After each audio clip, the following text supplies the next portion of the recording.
প্রণালীতে অবরোধ থাকলেও থেমে থাকেনি জাহাজ চলাচল, ঠিক যেন বাংলার সেই প্রবাদ বাক্যের মতো। ট্রাম্পকে বুড়ো আঙ্গুল দেখিয়ে বোঝানো হচ্ছে তিনি আসলে গায়ে মানে না, আপনি মোড়ল।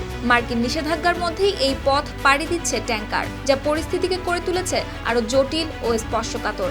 নৌ পরিবহন তথ্য বলছে যুক্তরাষ্ট্রের নিষেধাজ্ঞার আওতায় থাকা একটি চীনা ট্যাঙ্কার হরমুজ প্রণালী অতিক্রম করেছে।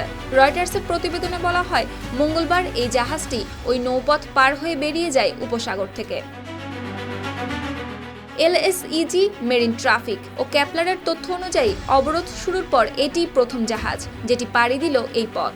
ইরানের সাথে লেনদেন করার দায়ে রিচ স্টারি নামের এই ট্যাঙ্কারটি এবং এর মালিক সাংহাই জুয়ানরুন শিপিং কোম্পানি লিমিটেড মার্কিন নিষেধাজ্ঞার শিকার হয়। তবে মন্তব্যের জন্য তাৎক্ষণিকভাবে কোম্পানিটির সাথে যোগাযোগ করা সম্ভব হয়নি এখনো। তথ্য বলছে মাঝারি আকারের এই ট্যাঙ্কারে রয়েছে প্রায় 2,50,000 ব্যারেল মিথানল। সংযুক্ত আরব আমিরাতের হামিরা বন্দর থেকে এই পণ্য বোঝাই করা হয়, আর জাহাজটির দায়িত্বে রয়েছেন চীনা নাবিকরাই।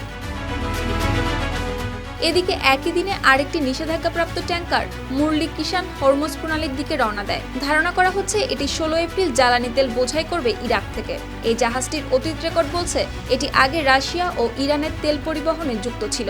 এরই মধ্যে স্পষ্ট হয়ে উঠেছে আরেকটি বাস্তবতা, মার্কিন নিষেধাজ্ঞার তালিকায় থাকা জাহাজগুলো হরমুজ প্রণালীতে চলাচল করছে ঠিক আগের মতো। এতে হরমুজ প্রণালীর ওপর মার্কিন নিয়ন্ত্রণ ও নিষেধাজ্ঞার কার্যকারিতা নিয়ে শুরু হয়েছে নতুন করে সমালোচনা। সুপ্তি রায়, RTV।